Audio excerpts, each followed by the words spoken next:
This is Omaha Mayhem's PLO evening. I'm Kyyberi. We're going to play PLO10 today. Let's see what the lobby is. Yes, it's looking really good. There's a lot of green players there, and that's a good one. That's a good one. Probably not so good one. But I'm going to open 5 to 6 tables now. And let's see how the tables are. Then if some tables are bad, we are just going to close them and keep the good ones. Often the traffic is so big at macros that people come and go. So even a really good table might be a really crappy one in 5 minutes and vice versa. And as normal, if you or when you have any comments on the hands, playing, questions, whatever, use the chat, our Omaha Mayhem's chat. You can find it in the front page. We have too many delays, so when you're commenting about the hand, say the table number 1, 2 on the top, 3, 4 on the bottom. Say the table number on my hand, like AC is on table 2, why you don't 3-bet or something like that. So I can open the replayer and show the hand here. We have a Twitch chat too, and if you have any problems watching this on Twitch, please use the pop-out window. Open it in pop-up and close the original window, so it should work a lot better. And if you have any questions, feel free to ask. Poker related, PLO related, whatever. Table 1, 5, 4, 3, 2. I'm just going to see the free flop. We could open, but it's kind of tricky. And the thing is that when he limps, he's probably not going to fold if he has any piece of the board. If I had bet the flop, I would definitely barrel the turn, but now when the flop goes check, so we might be drawing dead, we might have a few out, so I'm just going to fold it. And hello to Mr. Opium and Mr. Opham.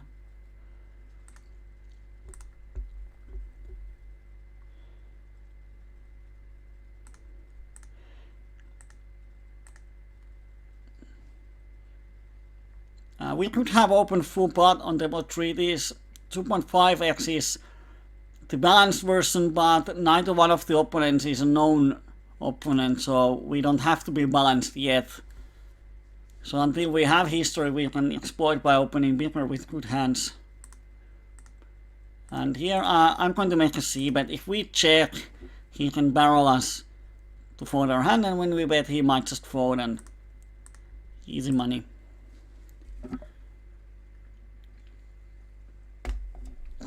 And hello to Auris. Table 4 we have only a cut shot and middle pair.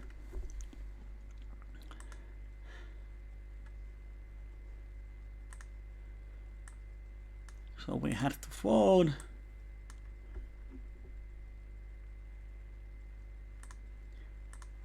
How much did he bet? Oh, he has only 40 cents. Oh yeah, he puts it. Have to fold.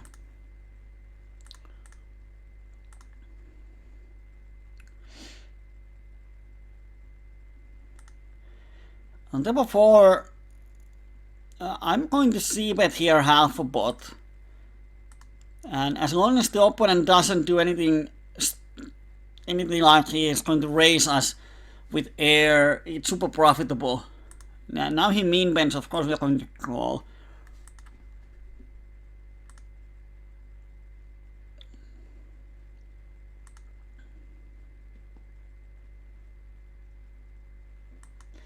And if he is really aggressive, he might make the same line with a bluff, but it's a bad spot to bluff, in my opinion. And the problem is that he might have kings or queens that he plays this way, so I'm just going to fold it. But when we have a bigger sample size, we can see if he doesn't fold a lot, he likes to battle for the pots, then we can adjust ourselves. But until we have that information, I'm not going to make it hero lines there.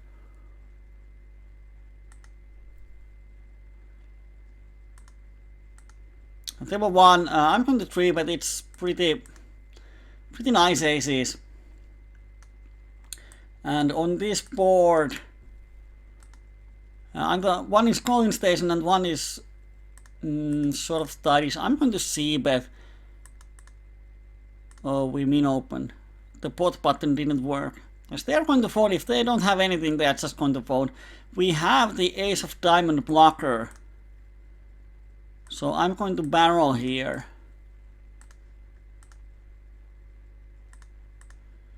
Because he has a lot of 10 XXX hands that he's just going to fold here. And when he calls, he probably has the flush. He doesn't have a nut flush, so he's not going to raise it. And on table 4 we flop the nut, turn the nuts with the redraw. And here I'm just going to check, and he checks, and oh, he has a straight. Oh, wow. That's not a really good call in my opinion.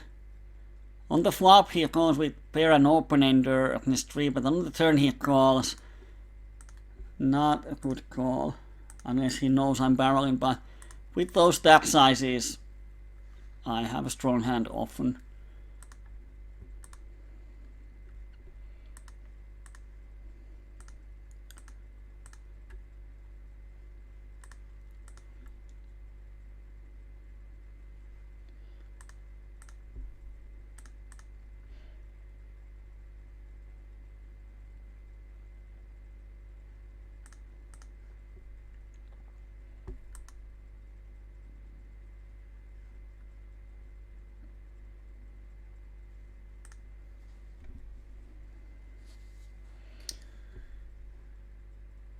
On the outside table we value bet the flush versus trips, opponent calls and makes the full house, and we lose $3. Table 2 we flopped third nuts. Plan was to check call, get the best value, and now the turn pairs. Kind of nasty spot. And I'm going to call this bet for sure.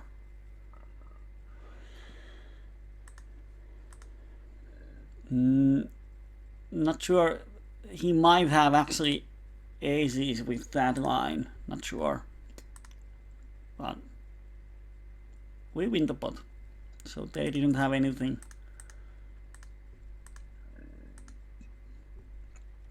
He had just a straight draw and he has a 7. Oh dear. Oh, he's marked green already.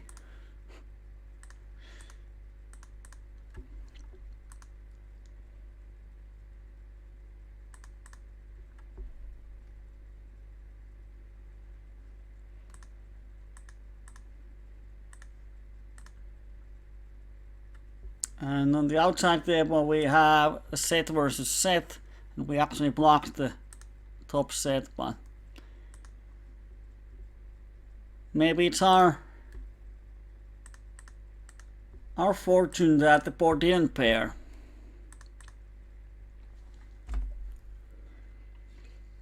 But so far, few bigger pots, and we have lost them pretty much all of them. Now on the outside table, opponent makes a 3-bet on us. And we flop pretty much super nut, so I'm just going to shove. We have the wrap and nut flush draw, so if he has just aces, we are ahead of him. And he has just the kings, he has 20% equity. And drawing dead on the turn. So there's a double up for us. Table 2, I'm going to, of course, c-bet with overpair and nut flush draw, turn pairs the board. I'm going to value bet. And he just folds. Here I'm actually... Oh, I'm going to bet. Thought about starting to check back if he's super aggressive, but I'm going to bet the turn. And he folds, so he probably has a flush draw or something weird. Rofem is asking, can I talk a bit about PLO summer camp? Yeah, I'm going to talk about it. Oh, we flopped the nuts on the table. Normal bet size is half a pot. I'm going to bet 50 cents because if he has a flush, he's not folding. If he has two pairs, he's not folding. If he has set, he's not folding. And I'm just going to... Damn. I'm going to 390 bet on the river. If he has a flush, he's going to call anything, but I want him to make a hero call with the set or even a straight. Oh, he folds. Probably a straight.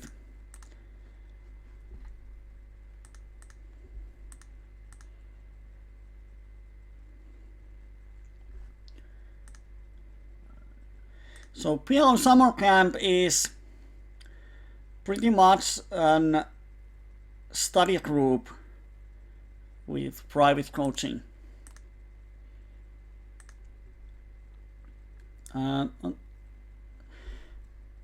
here we're going to 3-bet and code 4-bet. Has played one hand out of 9, so I'm getting away with this hand. So it's a month-long study group where there's going to be some private coaching sessions, there's going to be some workshop in pairs, 2 campers and me, and then there's going to be some group coachings with all the campers, 3 to 6 or 4 to 6 members.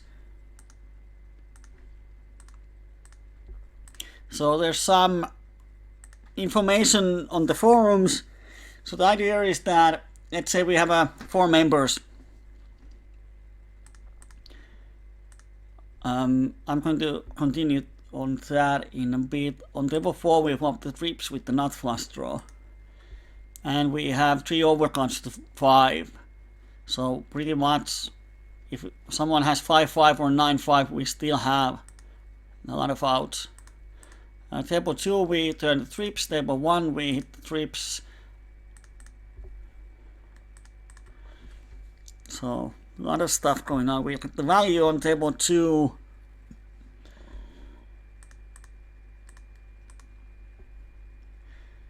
Let's see what the river is. So he probably either he has a weak hand or he has a flush draw, straight draw type of hand. I'm going to 3-bet aces. He's a good customer. And 4, yeah, it completes a straight, but I'm going to make... Anything is so tight. I'm going to make a value bet. And if he raises, he's never bluffing on the river. I know that for sure. So if he raises, I'm just going to fold. But he might call me with weaker 7. He might call me with jack, kings with hearts. That kind of stuff. Oh, and jackpot on table 4. This Greece guy just min bets the flop. And now bombs the turn, same line that he had before. Oh, we get value. Let's see what he had. Ace, oh, ace, jack. Wow. Hero call. I have probably bluffed him on other stakes. I'm just going to call here and let him barrel the river. Oh, it's a 6. Ooh. That's not the one card, and he pots it. Oh dear. Oh dear. Because it really looks like, of course we are not going to fold second nut, but it looks a lot like 6. No, he has only, wow.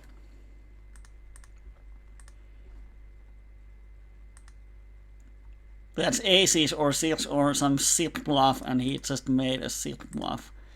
I'm going to make a note out of him that can make this and bad bluffs. Here suddenly this guy raises. He calls the flop and now raised the turn. If I call, we have $5 behind. We have 2 pairs and open-ender.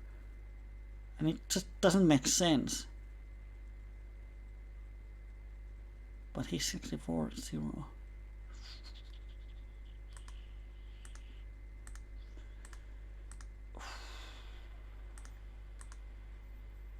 I'm just going to shove. It's so hard to give him a hand. Oh, aces. Yeah, that makes sense. Yeah.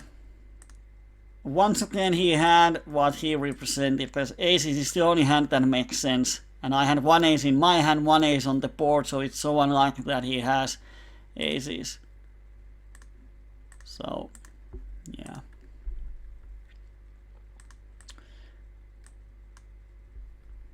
But it's so hard to fold when we have 2 pairs and open-ender.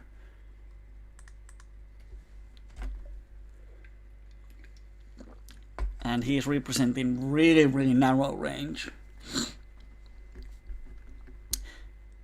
And here we have a 3-bet. I'm not going to shove.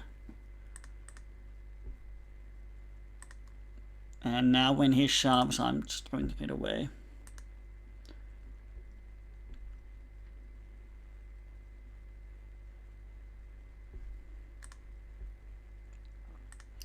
On table 4, I'm going to check raise if he c-bets.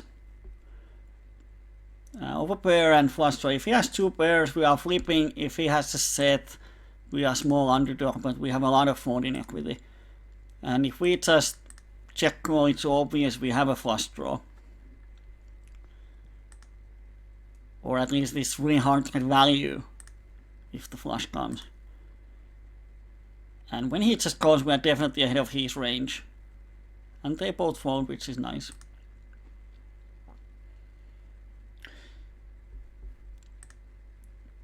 And aces on table 4. So much going on that I can't really talk about the summer camps. But yeah, as I said, if there's like 4 members in the camp, then we will have our own Skype group for that camp. And here we flop, turn, the straight. I'm not going to bet it. So we will have our own Skype group for a month that I'm always available. The campers can ask me anytime what they want. The Skype group is for the campers. They know to each other and help each other.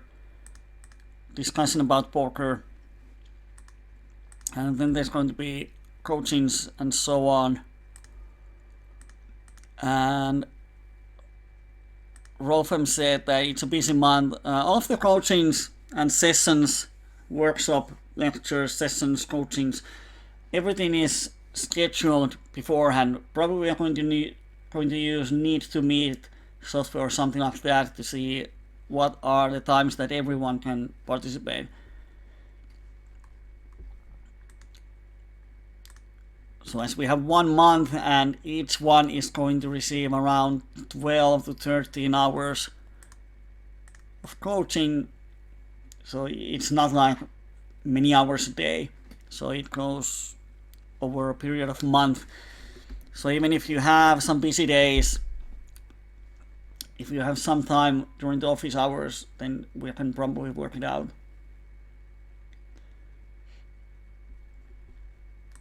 And what is the content of the sessions and coachings and lectures?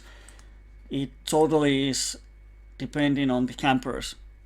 So at the start of the camp, we're going to have some private coaching sessions for an hour, and we're going to see where the campers are, what are their main needs, what we are going to focus on improving, where they are good at, so they can help other campers and sort of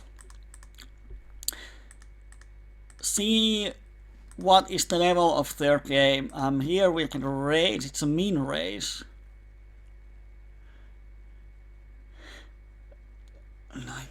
He's so active. It's really a strange sport to make a mean race, so I'm going to fold my bottom 2. It's hard to continue on the turn.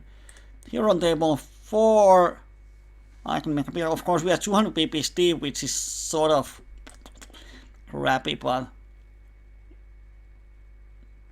I don't like to just call. And they all call, and now the flop is not that great one. Oh, and he puts it, so I'm out of here. Thank you.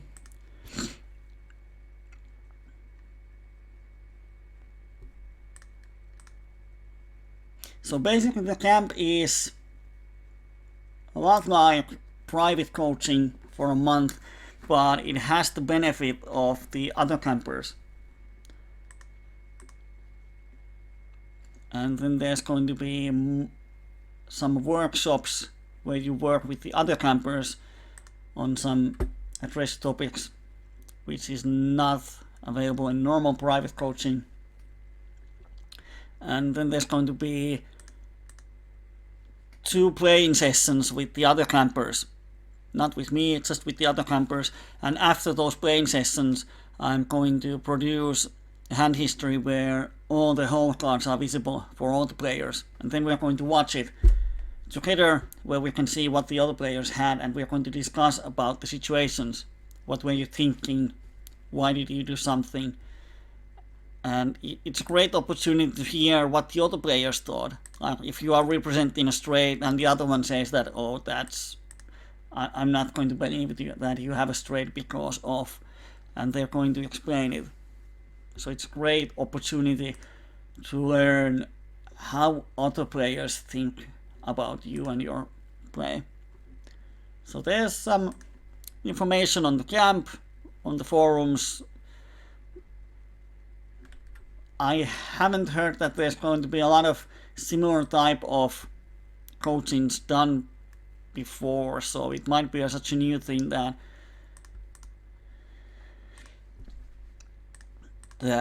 you have a lot of questions, so feel free to ask them. Oh, and on the outside table, he flops the set, we flop the jack high flush, and he bet, and I make a call down. So that's often some kind of blocker or bluff, or he has the full house, but the full house is such a small part of his range, so this time he had it.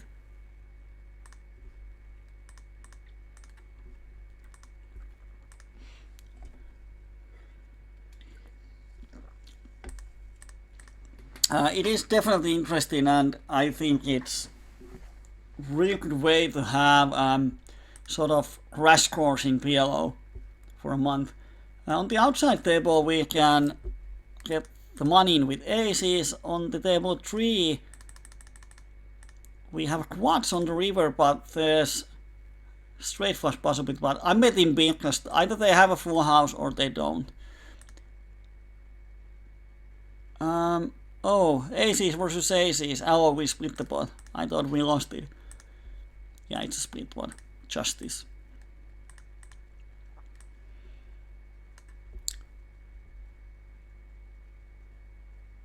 Anything is so tight that actually, just going to see that, could we have done something else?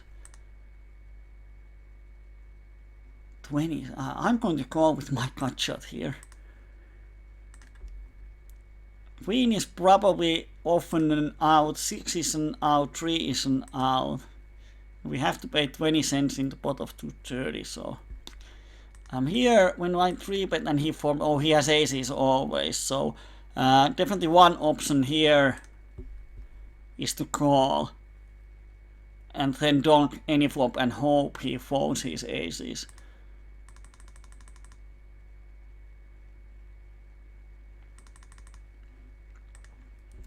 But not sure, he shouldn't be folding any aces on the flop, but if the flop is really like 10, 9, 8, all spades, and he has just pair aces, he might fold. Anything is so tight. and he doesn't bluff. Oh, he has 3-bet ace king queen jack once.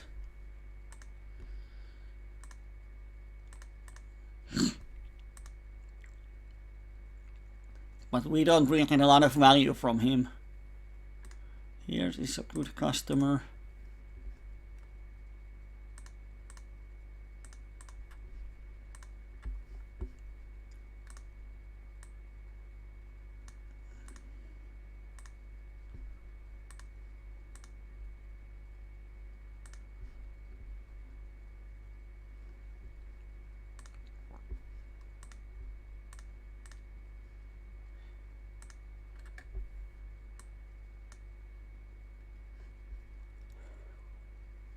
And I'm just checking at the tables. Oh, here we have, wow.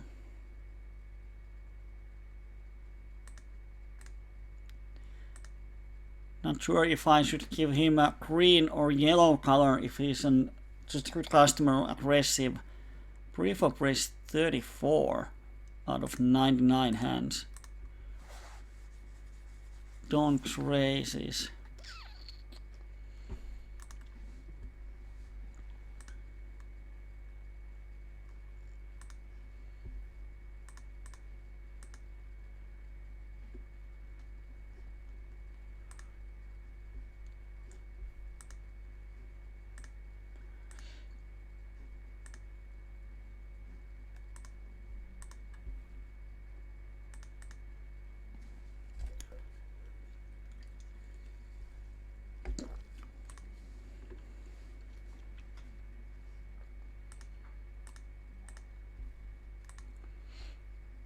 And ace is now, I hope he 3-bets. Of course we are 140 BPs deep.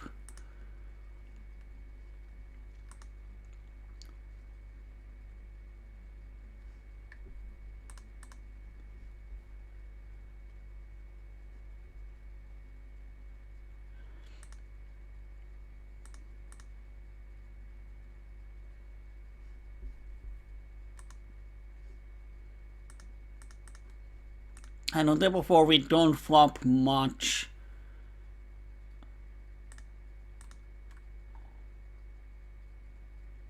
So in a 4-way board I'm just going to give up.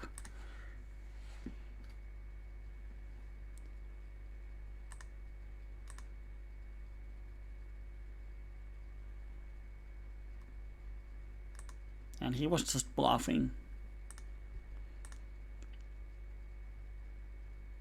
Another aces. Wow, we have had like 10 aces so far in the first half an hour. Oh, now we can 3-bet.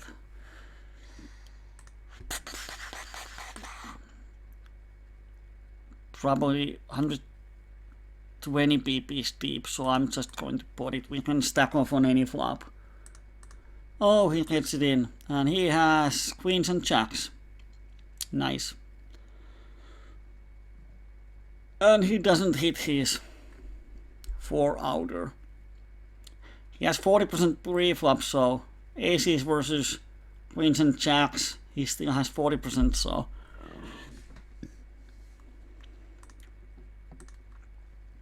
PLO is nice. Whatever you do, you still have 30% equity. Table 3 we flop a set and a small flush draw. I'm just going to call. Let's see what happens here. And he checks the turn. I'm going to bet here for value because he might have a flush draw. Oh, he had nothing. Well, I don't want to give free card if he has an ace high flush because when he checks the turn, it's quite unlikely that he has the straight. And if he check raises, we know he has the straight, but we have the equity to call. So there aren't a lot of bad things that could happen.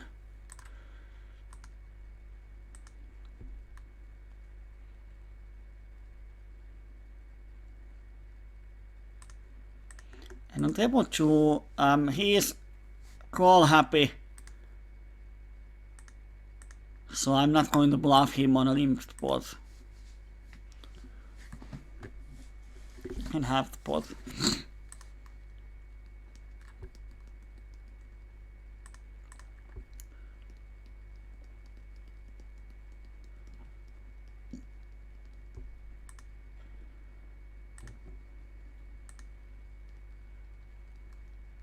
And here we flop top pair and open ender. If he raises, I'm going to stack off. And when he calls, I'm just going to pot the turn. I often have the best hand, and if he shoves like two pairs, we have a lot of outs. And he does, and he has king 6. Oh, we have 20%. Was he blocking our outs? Oh yeah, he has the jack and he has the ace. So he has two pairs. I don't know why he doesn't shove the flop. He waits for the turn with the short stack. I would have just shoved the flop. Well, we got lucky.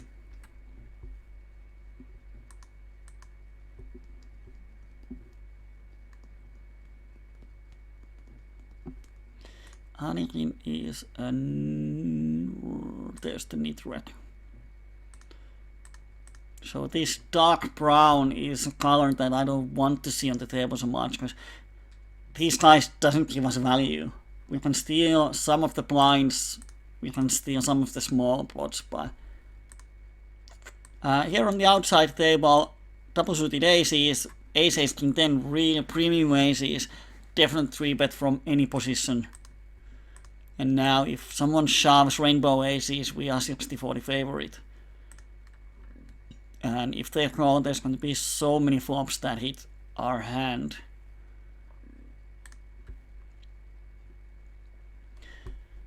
And now we have around SPR1. I'm just going to shove. We have a lot of phone in equity, and one bit too small, and it's unlikely that they are going to hit this often. They might have pocket pair that has a set, they might have two pairs, but they are going to fold a lot. And if I bet smaller, I don't need to be balanced here versus these guys, because SPR1, if I'm betting, I'm pretty much stacking off always. And let's see, does he have a deuce? No, he has Jack 7-7-4. Wow. Yes, I had time. Now, that was nice play from him. Well, we are behind. This guy opens from under the gun. He calls, I 3-bet, he calls, and on the flop he doesn't stack off. He wants to peel the turn, and on the turn he goes broke, drawing 2 outer. Nice. Internet poker is not dead.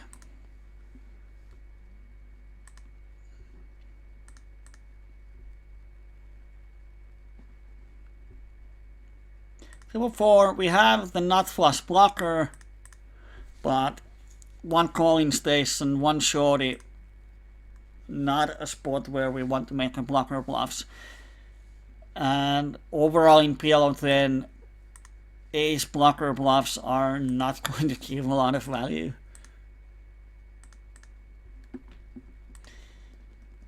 Like here we might raise, he doesn't have flush often, this is a bluff, but if I had a flopped flush, I wouldn't check twice. So it's kind of bad spot to make a bluff.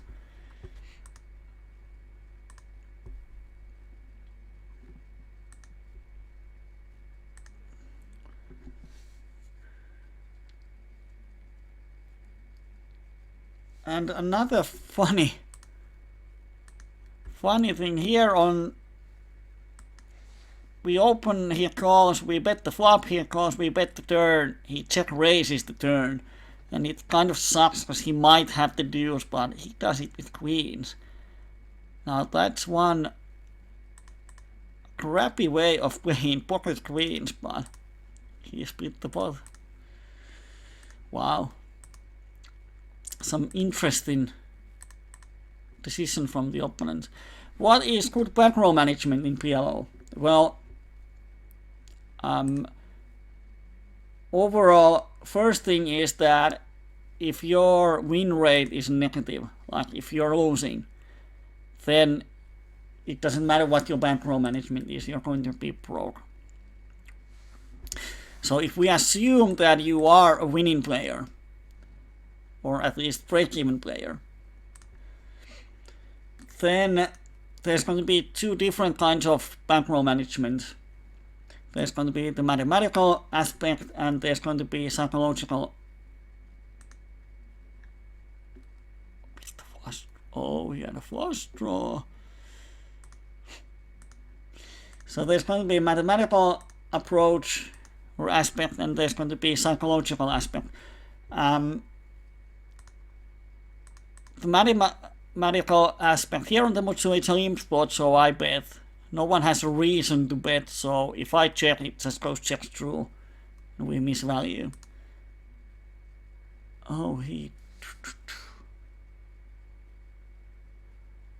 I'm going to call, because if I raise, it's so obvious what I have. Of course, if the flush comes, it's, yeah, like this, it's kind of silly. But at least we can draw for the full house.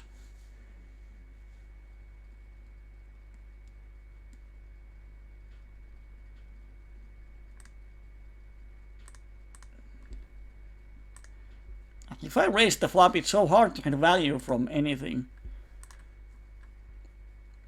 And of course we have to call. That bet is such a strong one. And 5 just dodges all of our outs. And he has the flush. Oh, just the nut blocker. Wow. Did he have aces? Yeah. Strange bet on the turn. So the mathematical aspect is that what is the variance, what is your win rate, and it really depends what is your win rate, because the smaller the win rate is, the higher the swings can be, or the longer the long run can be. But as an overall rule of thumb, I would say that even if you're playing sort of tight aggressive, then what I was going to say. Yeah, if you're playing normal tight aggressive approach, then you're going to have these 20 buy-in swings all the time, even 30 buy-in swings. So you need at least 30 buy-ins for the mathematical approach. And then you have to have kind of borderline where you drop to smaller stage. So of course you have to think that if I play PLO50, am I willing to drop to PLO25? If you are not, then you need to have like 50 buy-in bankroll at least. And you're definitely going to have bigger swings. But if you are willing to drop stakes in a downswing, then you don't need that much. Because if you have 50 buy-ins and after 20 buy-in loss you drop to PLO25, then you suddenly have 60 buy-ins for the PLO25 still. So that's one thing to think about. I'm going to open ace 10 7 8 because we have two greeny players here.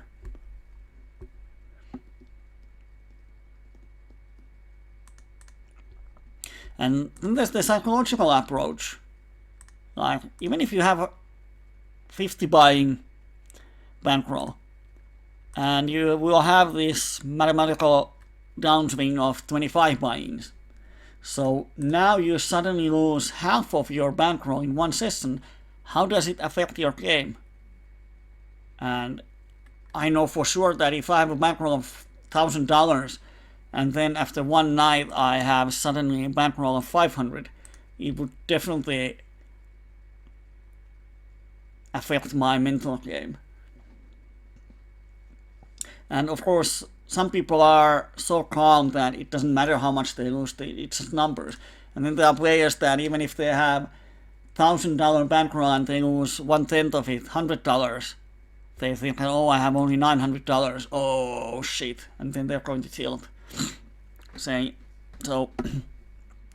you have to always think that those are the reasons that now we have like 3 different things that affect our bankroll management. It's our win rate, it's our often playing style.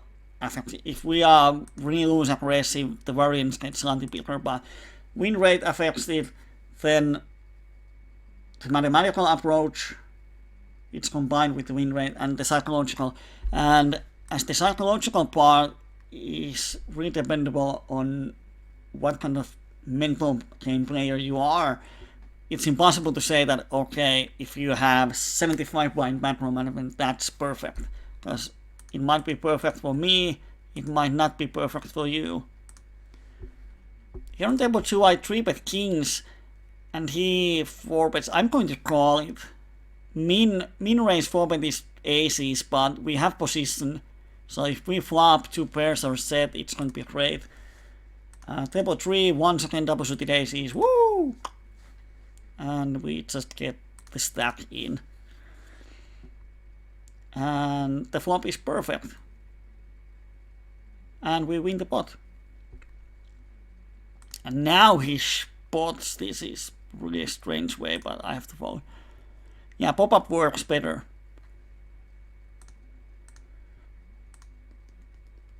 Oh, double suited aces and we win $5.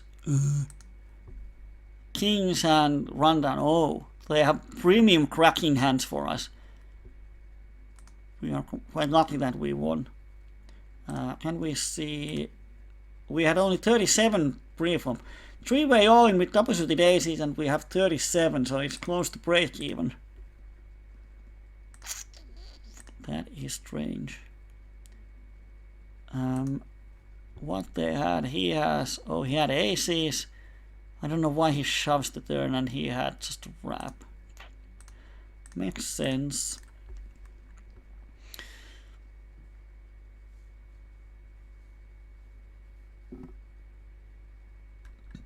Yeah, and as Arnimetsa said, it really affects what is the purpose of your bankroll management.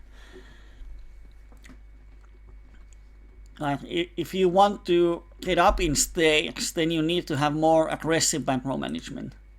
Like, if you have 200 buy-in bankroll management and you're going to start the next stakes when you have 200 buy-ins for that stakes, then you're going to be playing micros forever. But if you are playing only one stakes and grinding it like maniac, then you can have really big bankroll management. Here, there's a blimp. We open double suited aces, call. We flop, not flush draw. And the cut shot and overparent turn gives us even the top set, so definitely we bet. And if he shoves, then we are almost always ahead of him. Even if he has a straight, we are almost flipping. We have 40% to win and slightly less than 10% to split, so too bad he doesn't give action for us. But as we all know, PLO has a lot of swings. I would say that unless you are trying to get up in stakes as quickly as possible, you cannot have too big of a bankroll. It's like, let's say you're playing PLO25 and there are 2 players. One of them has 30 buy-in bankroll, $750. The other one has $2,000, which is, how much is? It's like 100, not 180 buy-ins. And now they both lose 10 buy-ins, $250. So if you think that how much it affects you mentally, if you lose $250 out of 750, 1/3 of your bankroll, or if you lose $250 out of 2,000, almost 1/10 of your bankroll. The difference is probably huge.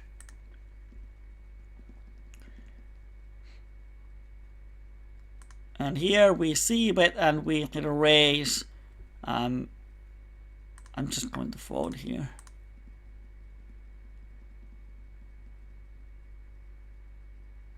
Yeah, the kings had both flush draws alive. And his side card, it was king 10 9 or something like that.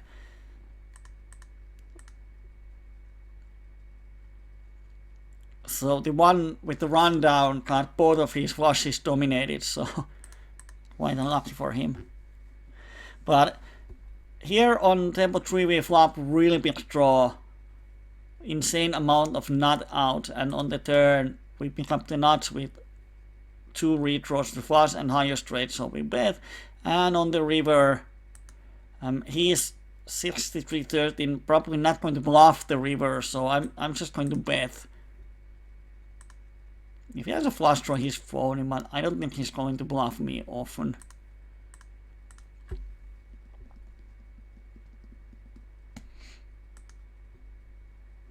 So that's a bankroll.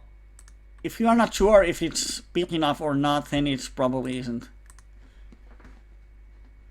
And what comes to climbing on the stakes, I would say that if you have played on higher stakes earlier, then get up there as quickly as you can. But if you haven't played the higher stakes, then it doesn't mean that when you have the bankroll you have to move. Because you might be a winning player in PLO10, but on PLO25 you are not. So often try the higher stakes, see, and when you have this feeling that yes, I can make money here, then you can comfortably move there. And on table 4 we flop the 13 out of wrap, but we don't hit it, so just going to give up here. Don't bluff the green ones, and he's not representing anything. If I had any 2 pairs I would call him, because when he checks the turn he doesn't have a straight ever.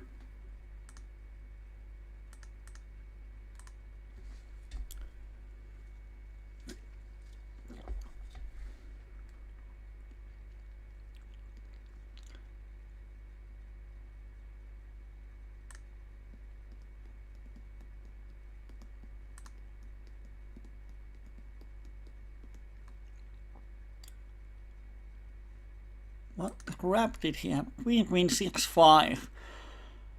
Goes the flop and turn, and then, yeah, of course he's betting the river. Just lost the big pot to calling station. Oh, what a sad day.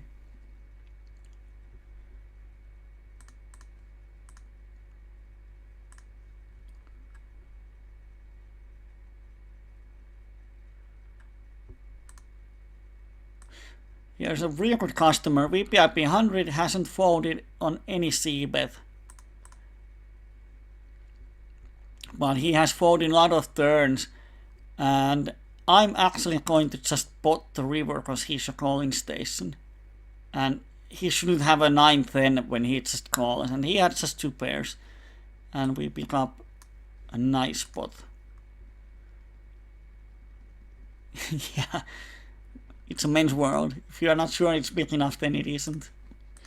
Yeah. It suits to bankroll management too. And here we get a flip with the shorty. And we have him crushed.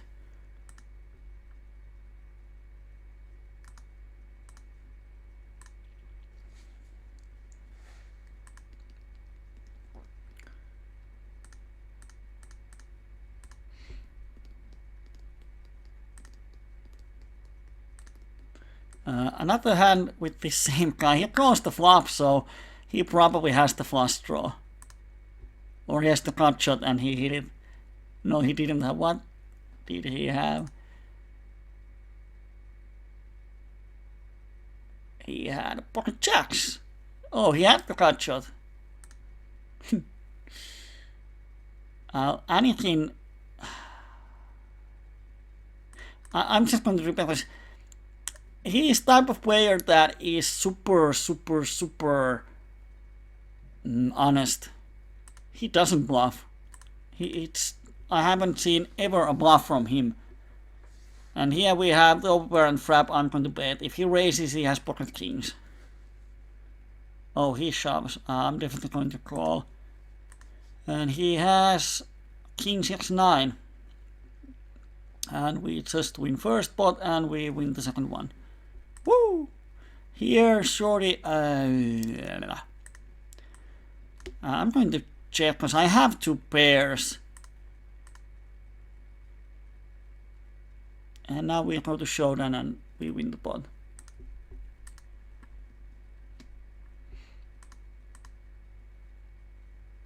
Oh, here we have probably a green one. VPIP. Oh, he's a green one. It doesn't reload and VPIP 70 out of 13 hands. And this Junero is regular. His stats are, oh, hasn't voted. Oh, yeah, he doesn't go to flops as a caller. His stats are really tight, aggressive ones, so probably not going to give us a lot of value.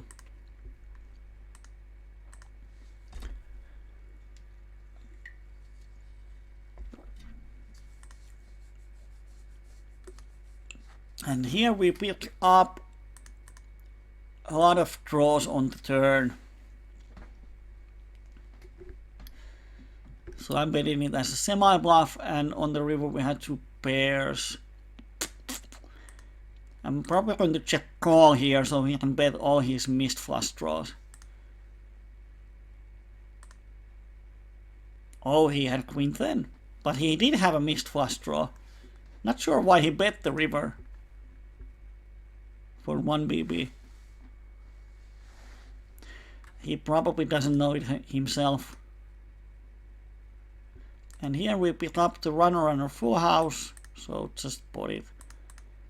And here 3-bet aces. On PLO10, I'm 3-betting aces almost always, because people, they make such bad calls to the 3-bets. Like they call with pocket queens in rainbow that they are just not going to hit the flop often enough. And people fold a ton on the flops. But if you're going to higher stakes on PL25, PL50, then what happens is that people go 3-bets, but they are going to fight back on a lot of flops that miss my 3-bet range.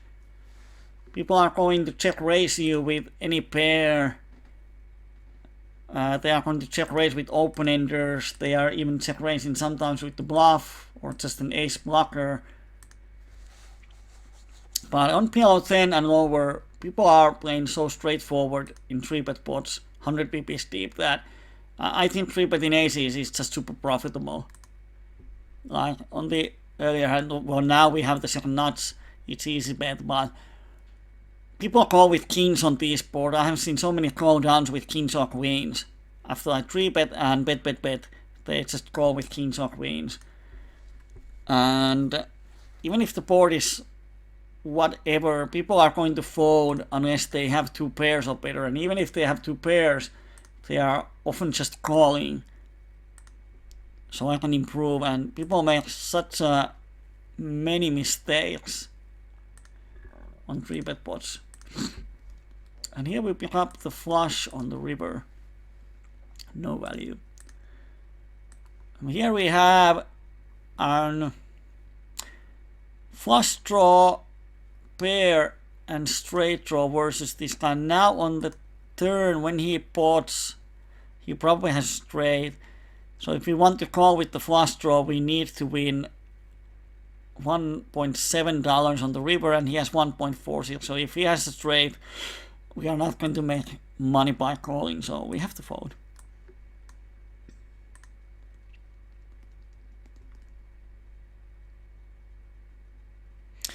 Yeah, it's really fun when you are playing with these green and Greece players. It's like, and he shuffles. Oh, he has the flush. I'm just going to fold my 2 pairs. He's going to have flush almost always. It's fun to play with them. Like every time when you play with these VPIP monsters, like 63-7, that they are not going to raise you even with the nuts. So often, what happens that if we have a piece of the board on the flop, we bet flop, bet turn, river goes check, check, and then we see that did we win the pot?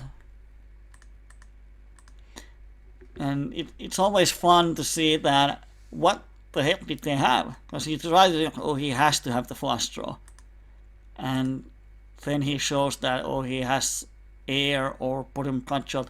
On the turn, ace is such a great card because if he has a king, we just beat him, and we pick up the flush draw. Oh, he just fold. Wow. Yeah, we're running hot today because we are picking up money from the screen players. Often what happens, they suck out on us, but today what has happened a lot is that we bet the flop, bet the turn, and they fold on the turn or the river, and we pick up those $2 and $3 pots all the time. So often when you are playing with these screen players, and you should be playing with them, here I'm going to bet because if we check, he's going to just bet, so I'm just forcing him to play honestly. And if he calls, we have a lot of turns that improve, because I have been check folding a lot of pots to him, and I don't want to leave every limit pot for him. So every time when you're playing with this calling station, it's super important that to make money you have to open, well, you don't have to open a lot of hands, but you have to open all the hands that you're going to play. And you have to open all the hands that can hit something. Like here, I'm opening this hand. It's not a great one, but if I hit, I can value bet it. So every time when you have a hand that you can value bet if you hit the flop, then do it. And from these screen players, you make most of your money on the flop. You make a c-bet and they call with worse hand, or you bluff and they fold. And here on table 3 we don't make the full house. Luckily he had a set. So often you are going to make most of your money on the flop. So against these players, value bet really thinly on the flop. Then the second most money you're going to make on the turn. So even on the turn, make really thin value bets. And then on the river, you're not going to make a lot of money with those guys. If they have any draw, they are not going to call you on the river. So often when they call you on the river, they need to have a hand. So unless you have a strong hand, don't bet the river.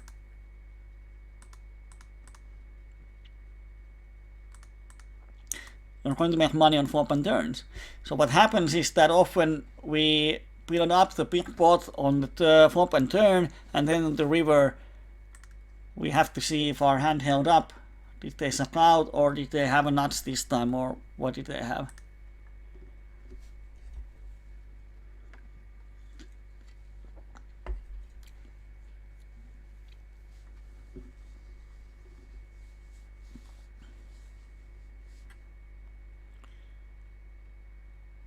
And I'm going to find, I don't like this guy being on our left. So now we have 3 regulars and 1 funny player and 1 huge calling segment. He's sort of aggressive and he has position, so I'm just going to sit out on table 2. It's not that profitable.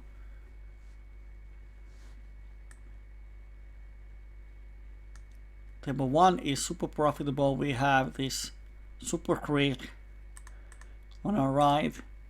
Other ones are regulars. And I'm going to just put up some new tables to our waiting list.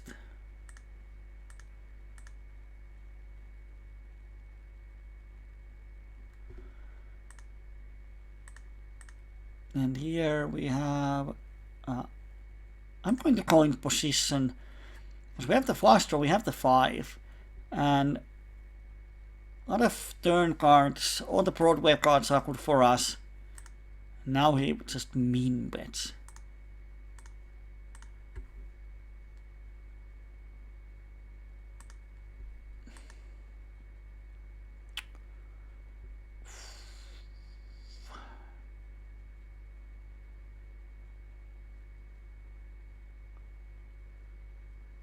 Think about, could we raise? Make him fold some funny. I'm going to call. Oh, he had a strong hand this time, but yeah, 1 BB in the pot of 22 BBs. 1 out of 20. We have to be right, and I'm going to pay 1 BB just to see what the hell did he mean bet the river. Table 4, real common nasty spot in PLO. Monotone board, and we flop the middle set. So it's often, if there's a lot of action, someone has the flush and the other ones might have the top set. So it's kind of nasty spot. But then hard to fold with those odds. They both might have flushes.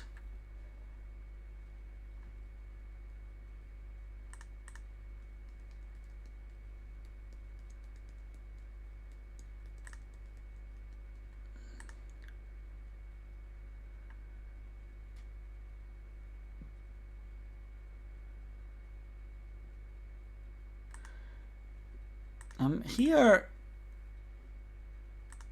I'm just going to put, if he has a full house, he's not going to fold.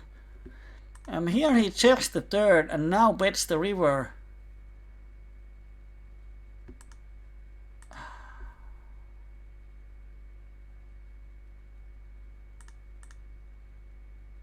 But it's so hard for him to have a bluff. I'm going to fold.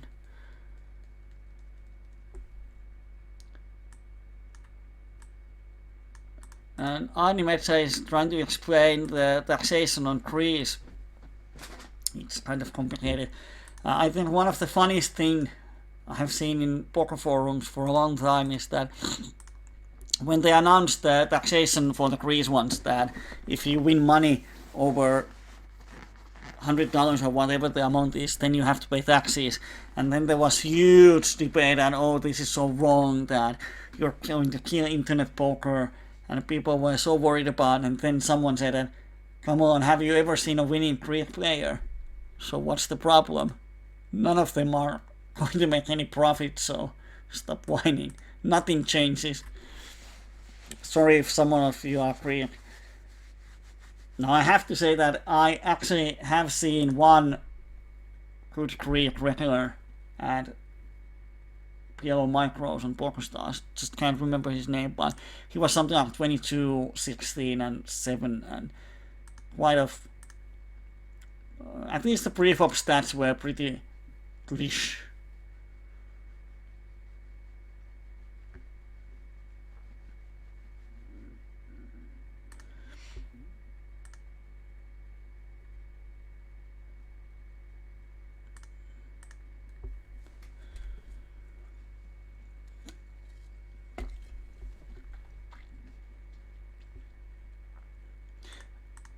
Table 3 I'm going to call.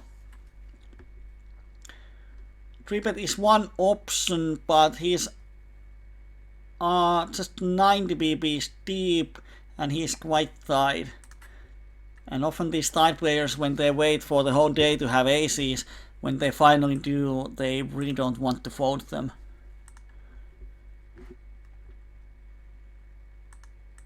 And here we flop 2 pairs, nice. We have 3 pairs, even nicer. And if he has a straight, then he has. We are blocking it with 10 slightly. He has a lot of flush draws, so I'm just going to shove here. If I'm going to bet, I'm committed anyway, so there's no point of betting small. And if he folds almost anything, he's going to fold a lot of equity. And this time he had 5-7, oh dear. And even the flush draw, so he had everything. We are probably drawing 23 on the turn. So yeah, nice turn for him.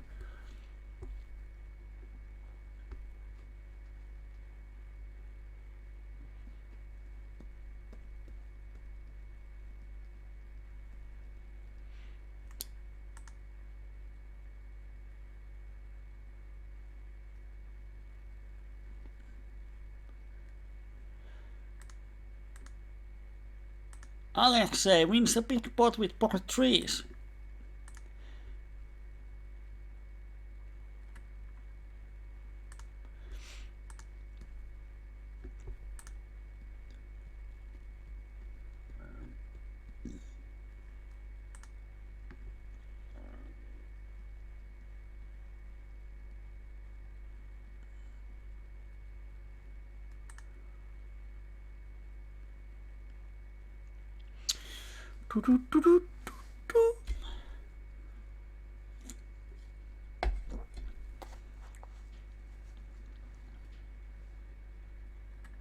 Yeah, of course the Greece players have winning days. Now, I think everyone who plays PLO have seen the days that when the Greece players are just running like gods, hitting everything, taking everyone's money, and celebrating at the evenings.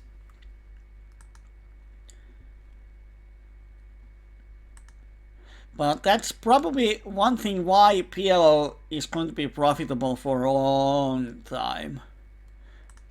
Because I think that for a recreational player, it's easier to win a lot of money in PLO than in Hold'em.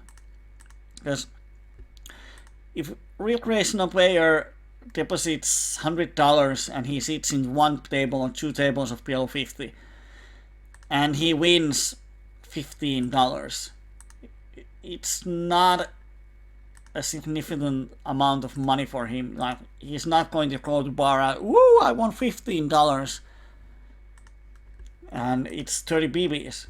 For any grinder, winning 30 BBs in one session might be a nice one. He might be really happy about it. But for recreational player, it's not an amount that really affects him. And in Hold'em, your probable gain when playing with the regulars is somewhere around of those smaller amounts.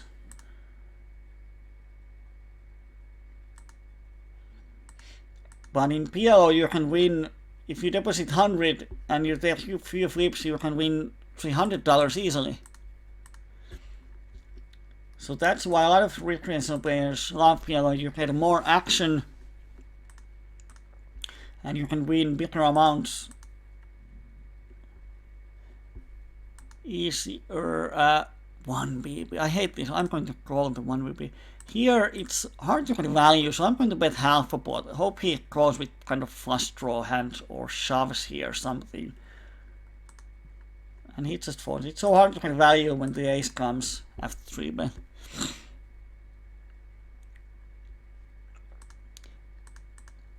And as we have seen in PLO, you can shove any hand in 3-way and you have around 30% equity anyway. So no matter how bad you are, it's still quite easy to make money in PLO.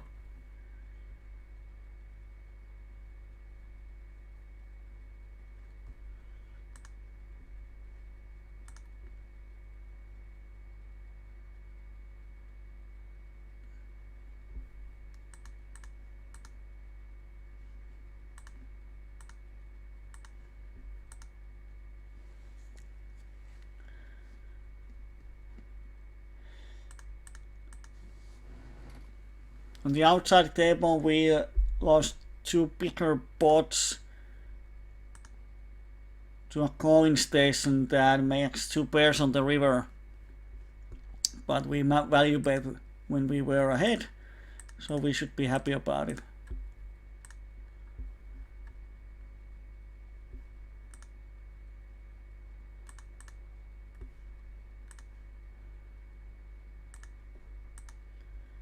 And then we lost another big pot where we barreled versus a fish and he check raises on blank turns. I hate when people do that. Here on table 4 I'm going to call and outplay him. And if he check folds, oh wow. That really amazes me every time.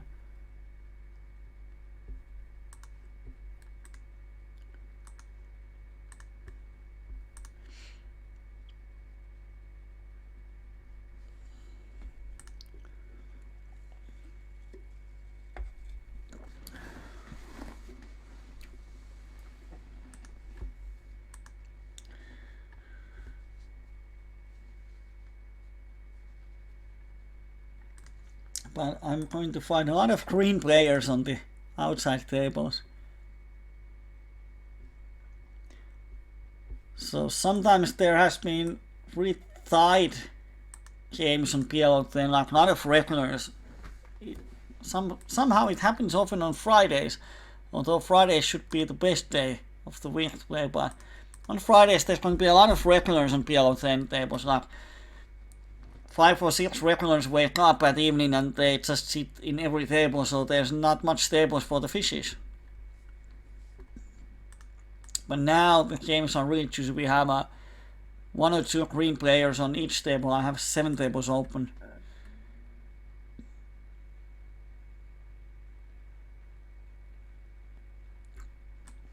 Here's the outside table. This aggressive guy 3-bet us.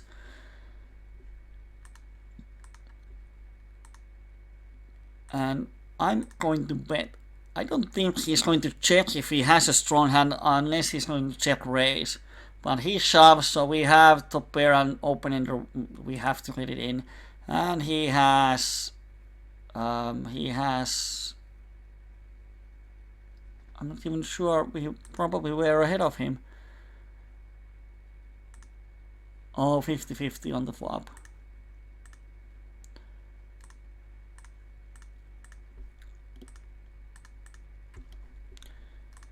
Here we flop the set, so it's a limp spot. I'm just going to bot the flop and get the maximum value from all the flush draws. Oh, here we have a green player. Oh, we can raise. Wow.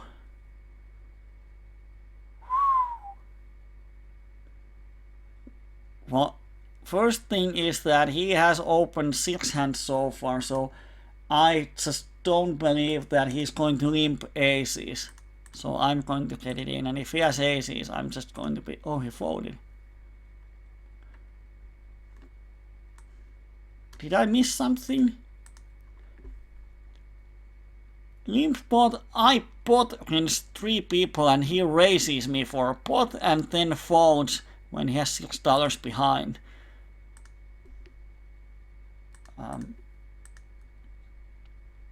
I didn't see any logic in that. On the outside table we have aces. Once again. Now all the action is on the outside tables. Okay, have a fun time on the work Rotham. And oh, we can 3-bet. This is always so nice because now we can 4-bet, and of course we are 150 BPs deep, but it sucks for him. When he calls, the SPR is going to be just above 1, so we can even stack off any flop and he just cannot make profit out of us. And of course now we have the top pair, so just get it in. And he has a huge hand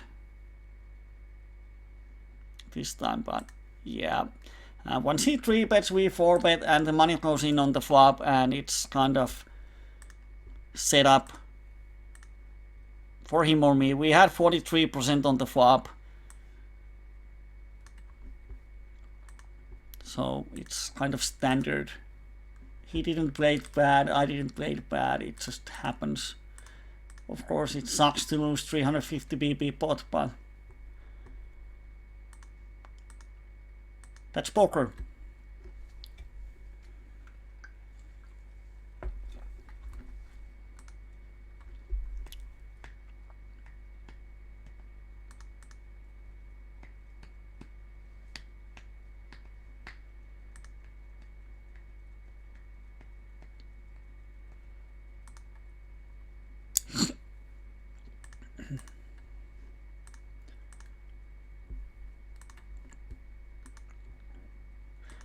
Another aces. Wow. We have had insane amount of aces, and I'm just going to pot here. VPIP 67, no reason to be tricky or balanced or anything.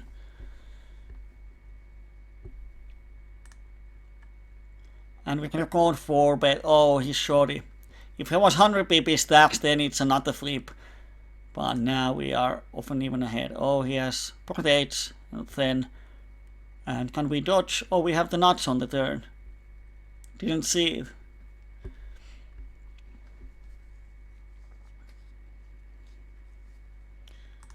And pocket kings, queens, aces. Wow. It's like Christmas. Hand after hand after hand. Oh, he's a green one. He's a green one. He's a shorty, so I'm going to shove kings. And here we pick up top set and second nuts, of course we bet. And here we bet. And he 3-bets almost half of his stacks, and now he really thinks with aces. What a guy. Or then he was just dancing around the table before pressing call button. Here we hit the nuts. On the outside table, we hit the nuts. No action.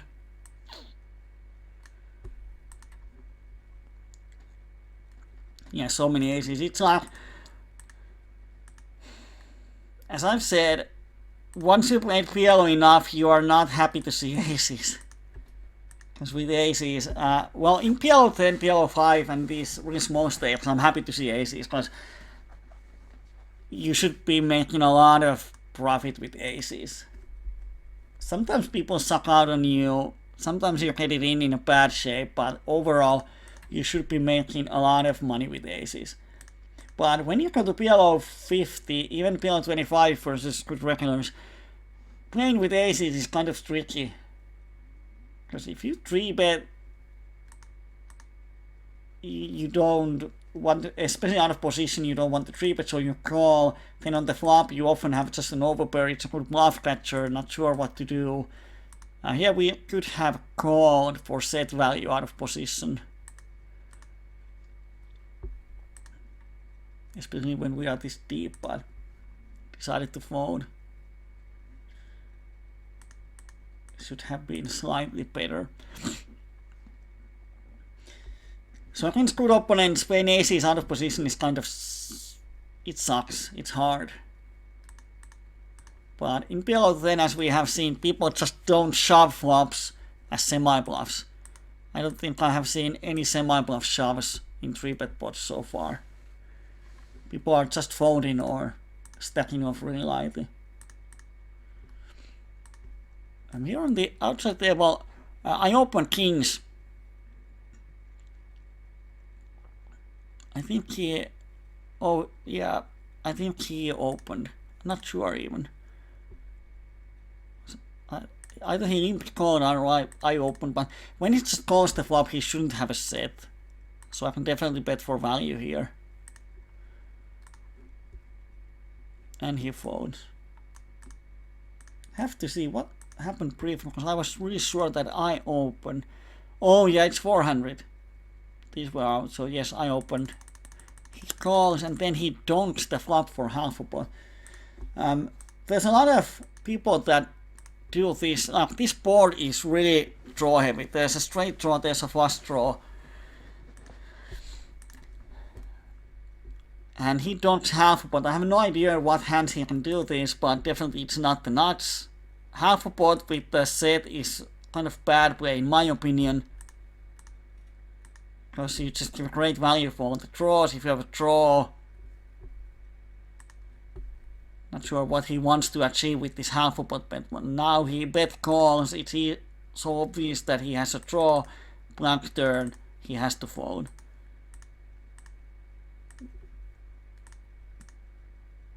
So I'm not even convinced that you need to have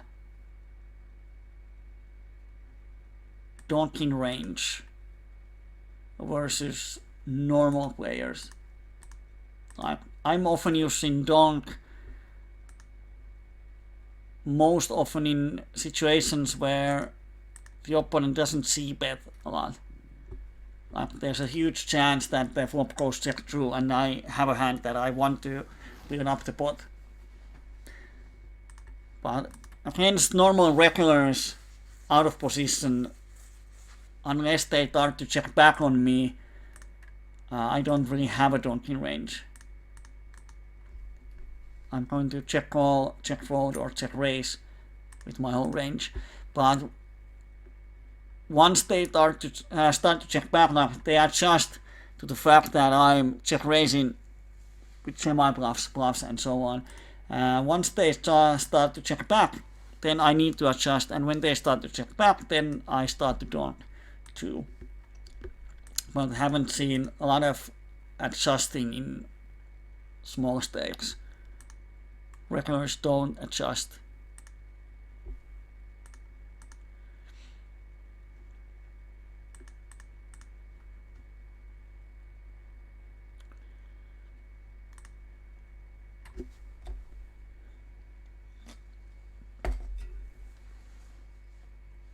And here we hit top pair and a cut shot.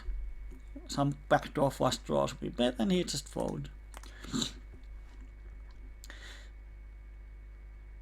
And then we have pocket kings. We can open from the button. I'm going to call. With 3-bet we can get a pot of 2.2 and he will have still SPR of 3. Really hard to play. And we get 1 BP discount. So I think calling is best way, and then on the flop we see if we want to value bet it, raise, or do we want to bluff catch.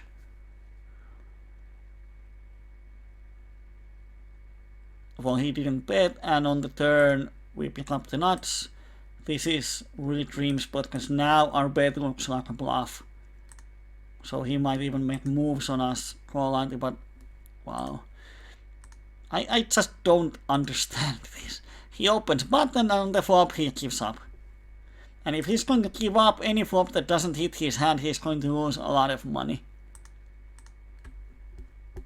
So that's why I always say that in a heads up pot, unless you have a really good reason of not to see bet, always make the see bet. If you give up on the flop that you don't hit, you are just going to give away a lot of money. Wow, here people are just trying to put the money in.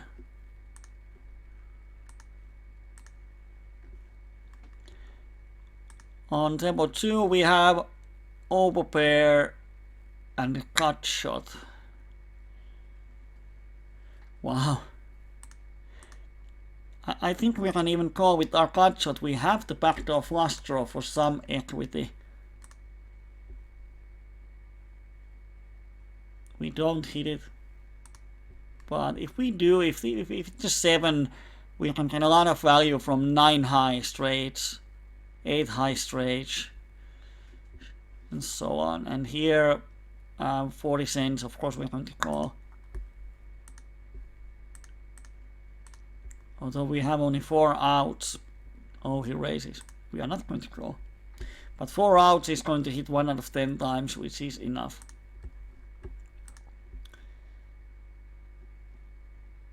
Wow. Psycho Lord, shoving every hand.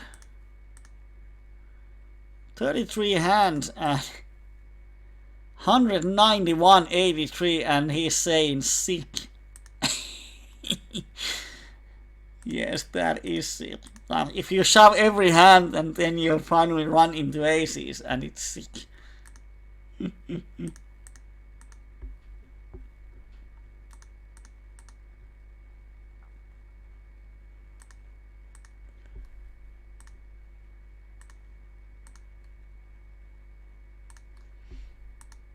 And here we hit the middle set in a monotone board once again.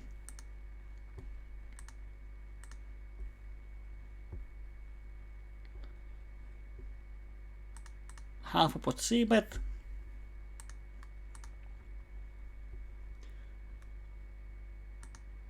And when he calls, the turn completes the straight and he makes a min bet. Calling is definitely plus EV. And I don't think there's a lot of value in raising. River is really nice, and now I think whatever we raise, we represent the full house. So it's up to him to decide if he believes us or not. And I'm just going to pot it. Get the maximum out of him. One option is to raise really small, like 250 or something. I hope he goes with the flush, but in my mind, whatever we raise, we represent the full house. Of course, if he has like jack high flush or 7, well, he has a king high flush all the time, so. But if he has a jack of diamonds in his hand, he folds the pot. He might call a smaller one, but he's such a calling station that I try to get maximum.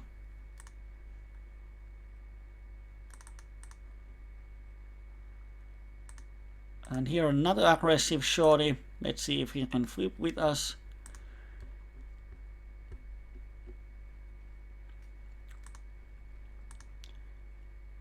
From Denmark. Nice to meet you, sure. Or get it in. You want to. And here, you're not going to bet half. Of course, I'm going to get it in with my overparent control, but I bet half a pot, just give him an opportunity to shove, and he does, and he has 29%. And now he just sucks out on us. Happens.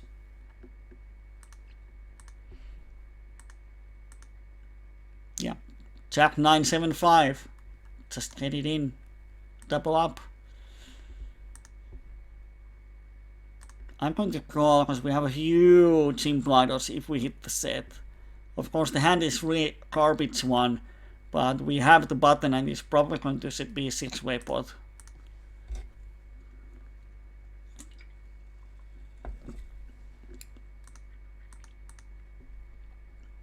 And we don't. The outside table we have aces and tens.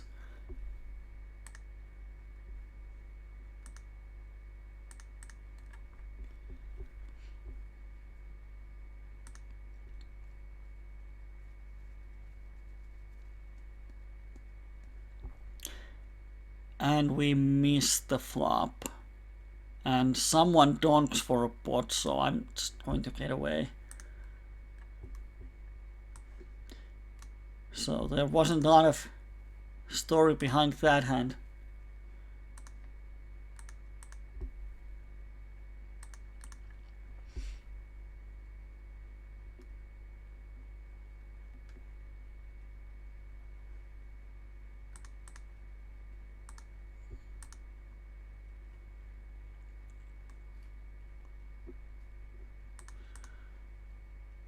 And table 4 we have a lot of going on.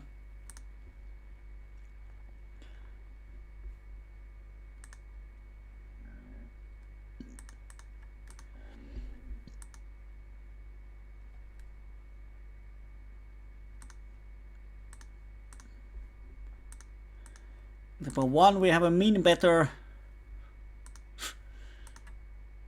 Min. When he calls, he has us beat. But if this puncher folds, I'm probably going to call. Oh, he had a straight. Did he have anything? Oh, he had a jack.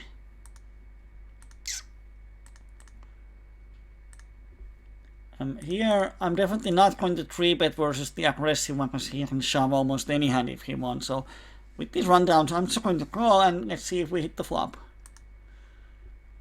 Here on table 4, we can get it in with aces. kind of tricky spot because we have another player which are 200 pp's deep, but I'm going to raise. And here someone 3-bets and ace comes, so not much we can do. And he folds, which is nice, and pot 9s. Oh, almost picks up both pots. Yes, we win half back.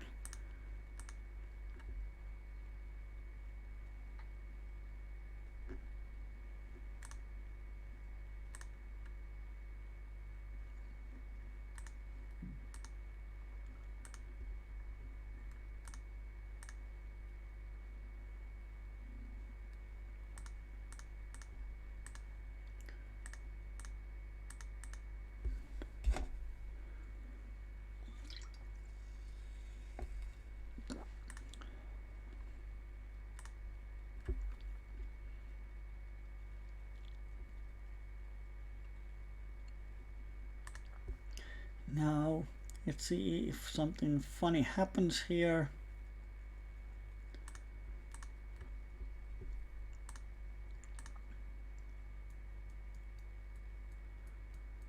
He has another aggressive one.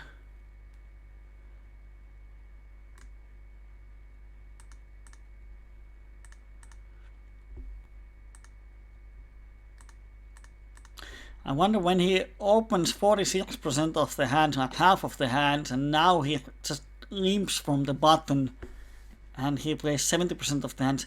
What the hell is that 30% gap there?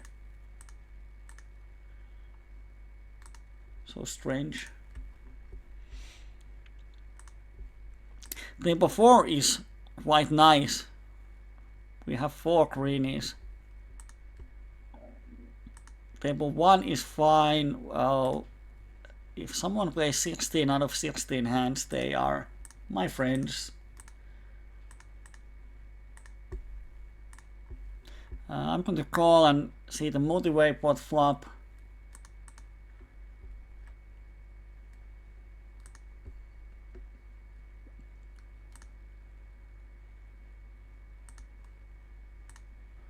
And we hit quite nice. Top pair, not cut shot, not flush draw.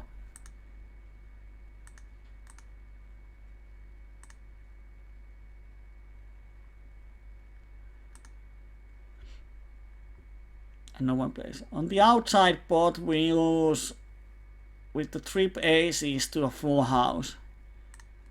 Runner trips versus runner full house. Kind of sucks.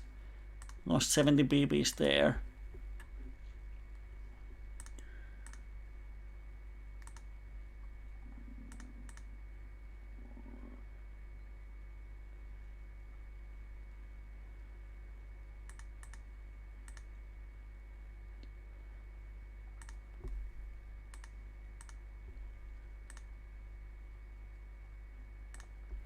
And then on the other hand, oh, we're not going to see.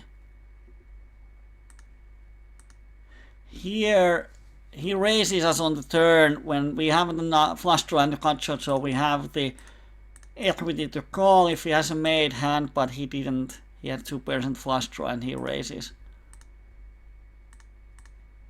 So we lost another big pot there, so now our running hot comes to an end, and now we start to lose the pots to those calling stations.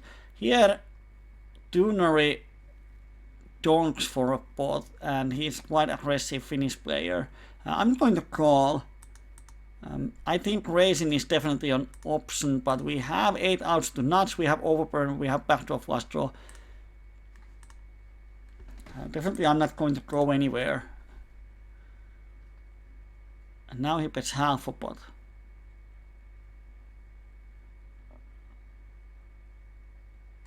I'm going to shove. If he has 2 pairs or set, why would he bet half? But of course now if he has a set it looks stupid, but on set we have 10 outs.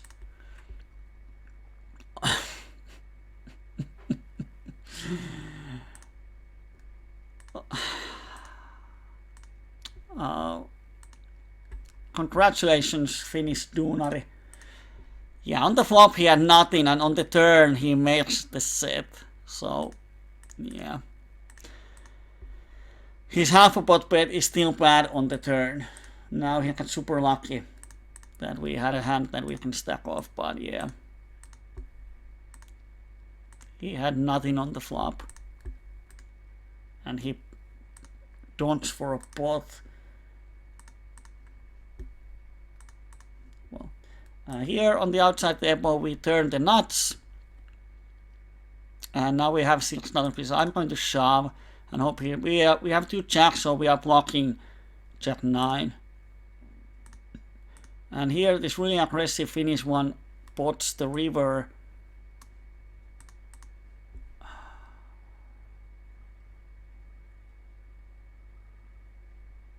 Here he hasn't 3-bet aces so far, and we have 1 ace in our hand. No one bets the flop, no one bets the turn, and now he bets the river. I'm going to call. So suspicious. And he doesn't have anything. So it was right call. Here I'm going to shove, because he has shown a lot of hands that, well, if he has aces, then beat. With 100 pp's deep, I'm happy to stack off here. And he has just ace, 8 deuce, something, and he makes the straight. And here he makes 2 pairs. So 62 pre-flop and just lost both. Camp will start on June. So the deadline is 24th of this month, so you have around 1.5 weeks. And then we start on June, 1st of June.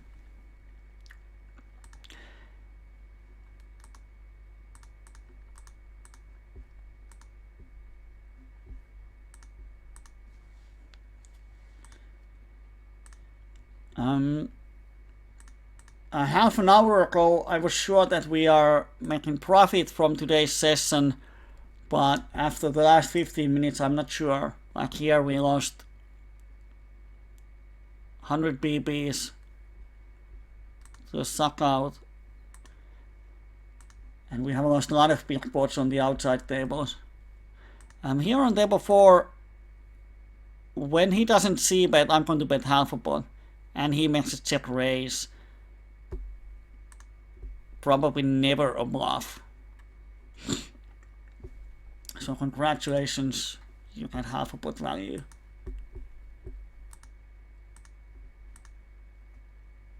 If he had c-bet this board, I would probably raise him and he would get more value, but now when he check raises, he kind of minimizes the value he can get.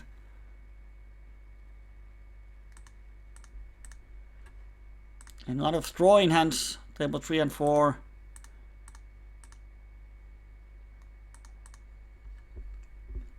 Table 4 I call out of position because we are 300 pp's deep with a call happy player. So if we hit the nuts, it's going to be super profitable.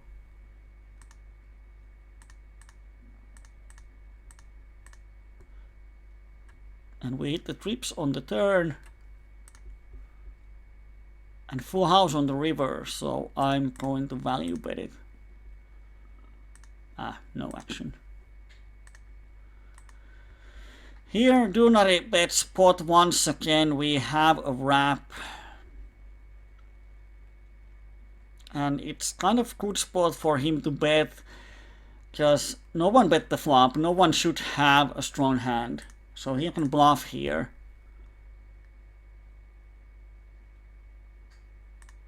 So I'm actually going to raise him. And he insta-fold, so yes. I think it's a decent spot to bluff because no one should have a hand. Too bad we know that and make him fold. On the outside table we have monster pre-flop and some kind of shorty donks. We have the cut shot, overpair, 2 backdoor flush draws, and often donk is sort of weak hand, so I'm just going to shove here. Whatever he has, we have equity, and he donk folds. Strange. Table 4, we flop 13 out of wrap. Only 9 outs to nuts, so I'm going to check here.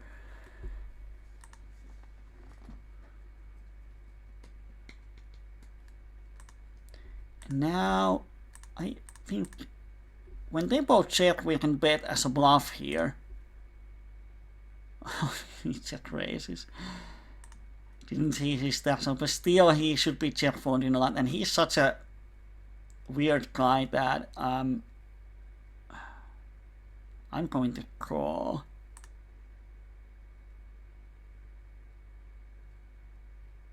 Okay, now I need to hit 13 outs, 20%. It's so close.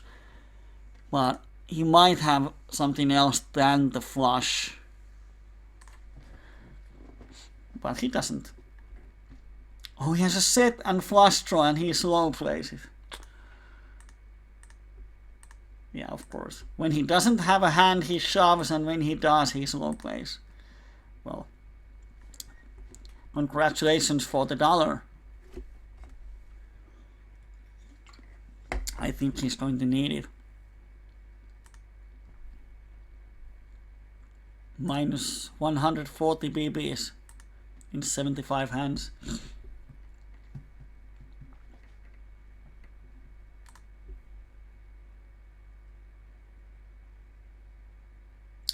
We have around 10 minutes to 15 minutes left in the session, so if you have any questions, oh, there's some questions on the Twitch chat. Haven't checked that at all. Hoppopper says that Hyvä Kyyberi means great Kyyberi, and for fans asking what's your regular stakes. When I had time to play poker almost every day, I played PLO50, and now when I don't have time to play almost at all, I'm grinding PLO5 most of the time. Just basically because I don't have a lot of bankroll. I don't want to use really aggressive bankroll management because I don't have a lot of time to play. It's like I'm going to play 1 or 2 innings in a week, and that's a good week. And the money available for playing isn't that much at the moment, so I'm not going to play at higher stakes and just risk of ruining my small and precious bankroll. So that's why I'm grinding PLO5 most of the time. And it's part fun, part building up the bankroll for the summer. Yes. In summer I should have a lot of time of playing, so it's nice to have a bankroll then. So if any of you see me on PLO5 tables, that's the reason. There has been a lot of people asking me that, oh, why you are here. But that's the reason. On outside table we open rundown and we flop the wrap. We get a call. And he's such a call happy that I'm going to barrel the turn. Oh, he calls the turn. And river we make the flush. Sheesh. And he had a flush this time. Wow. He has... Oh, Jesus Christ. Like, this is a monster in heads up. He has a big wrap and flush draw. And like now if he raises, we probably get it in. Or at least close to it. Then he's free rolling me. Almost so. And here we pick up the trips. How to get value. That's the hard question. Small raise and hope someone does something stupid.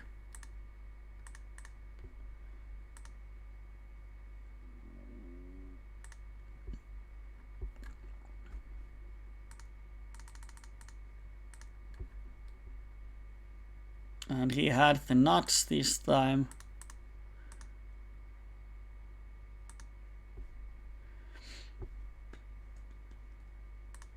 Table 1 we 3-bet. nice hand. If he 4-bet, it's quite good because we are 200 pp's deep. And he just calls. We pick up 2 pairs and open enders, so we get it in on this flop. And I'm going to barrel this one. If he raises, we have to fold. And now the question is, do we get value? What can he call me on the turn? Not sure. Interesting to see what he calls me on the turn. Does he have 2 pairs? That's the sound of seeing someone playing aces. I mean, oh, come on.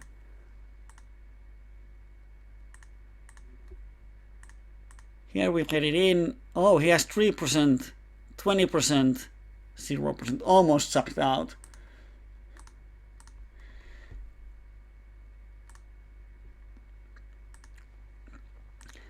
I mean, I 3-bet, he doesn't 4-bet in position, okay? But then on the flop, he calls the flop with nothing. I mean,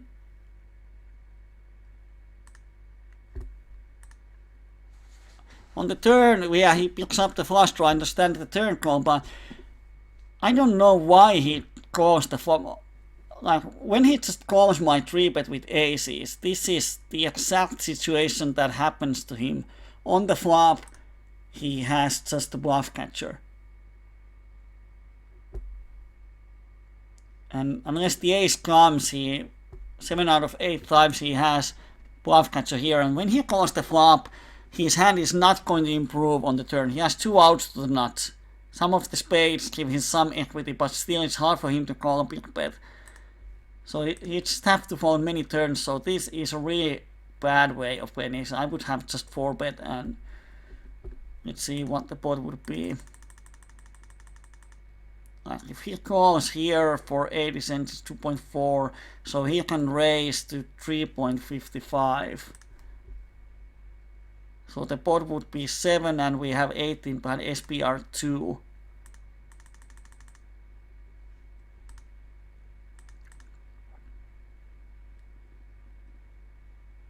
I'm going to 3-bet Dunari and hope he 4-bets. Oh, he doesn't. Oh, miracle ace.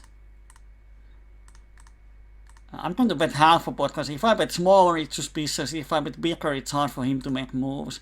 So I'm going to make this standard half a pot and hope he tries to do something, because it's impossible for him to have ace. So it kind of sucks that the ace comes. But if it doesn't come, it sucks even more. So yeah, but hope he has some kind of smaller set or 2 pairs and he just makes move. Or, well, we don't have history. He doesn't know that my 3-bet range is quite wide. So he might make moves on those ace high boards.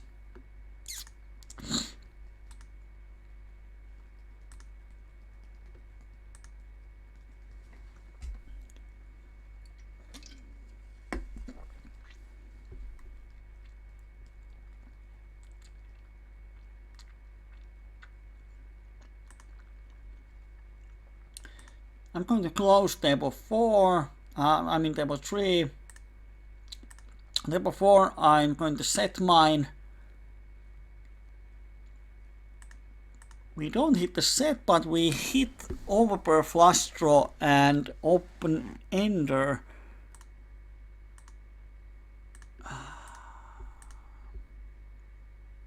And he c-bets. I think we might. The only hand I'm worried about is aces with the flush draw. Because then he is blocking a lot of our outs. But then on the other hand, he should be folding a lot of hands that have a lot of equity.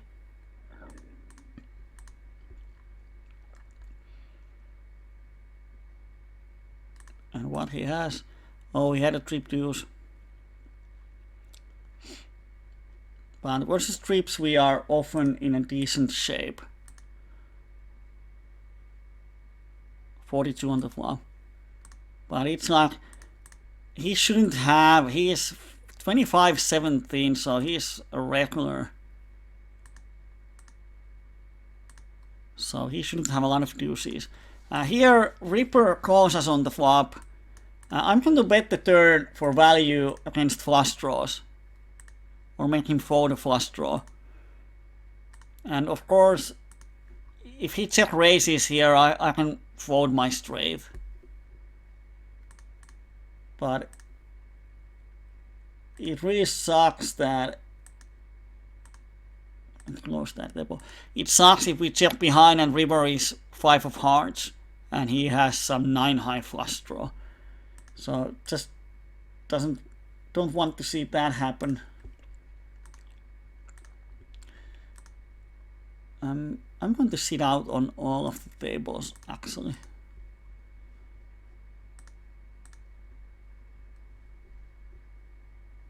So last call to the summer camp, virtual online camp for June, 1 month crash course in PLO. No matter what your stakes are, you can be PLO2 player, just started PLO, or PLO50 regular. Doesn't matter. There's going to be... I forgot to say that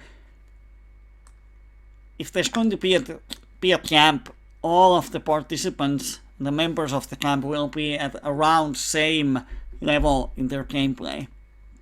Might not be at the exact same stakes, but around same level. Because it doesn't benefit if there's a beginner and PLO50 regular. Because the things they need to learn or need to focus on their learning is totally different.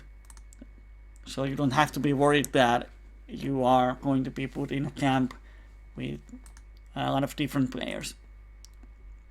So it doesn't matter if you're a beginner, losing player, winning PLO50 regular.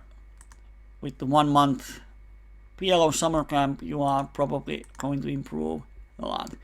So you can find information on our Poker Mania forums in the private coaching section. Of course, if you are not a member of Poker Mania, that's a really good reason to join. Or you can contact me through YouTube, comments, messages, Skype, whatever you can find me on. I'm happy to give more information. Table 1, we have pocket queens. Let's see what this poaching guy... I'm going to open it. We have position and we have 1 limper. So the worst thing is that he limped 3 bets and we fold. And he calls, and now our only question is, can we value bet? I think we should bet the flop. We have the cut shot. And we actually make the straight. And we have the flush draw. So now we bet for value. And he folds.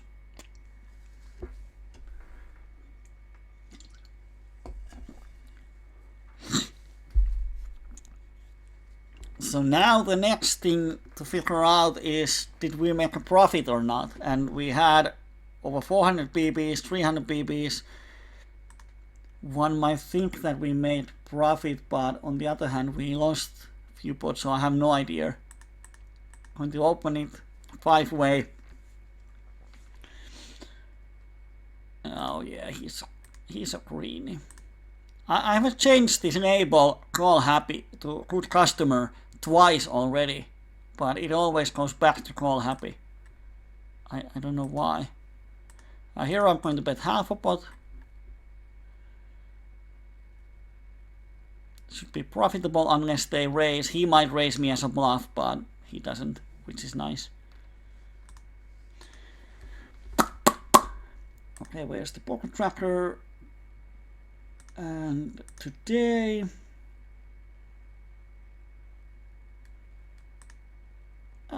well, we didn't make profit. Wow.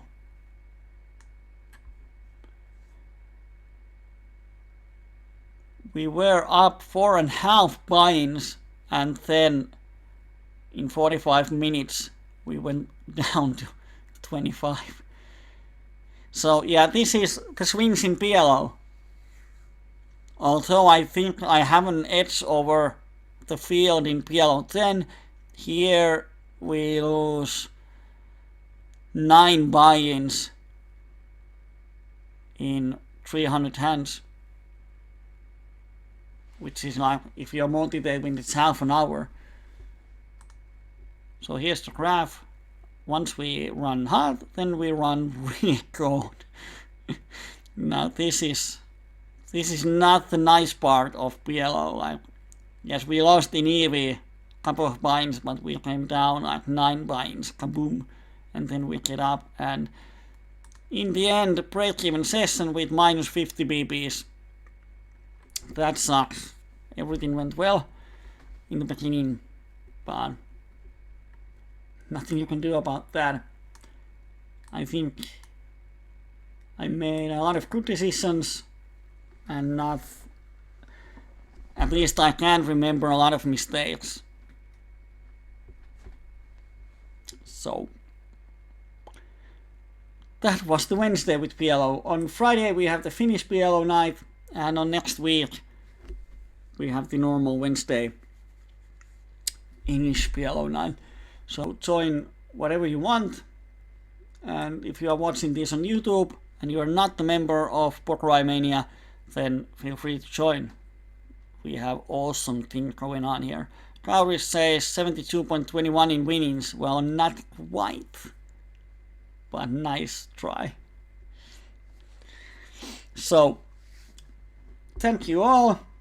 Have a safe evening, safe night, and good luck on the tables. Unless you're in the same table with me. Now, bye bye.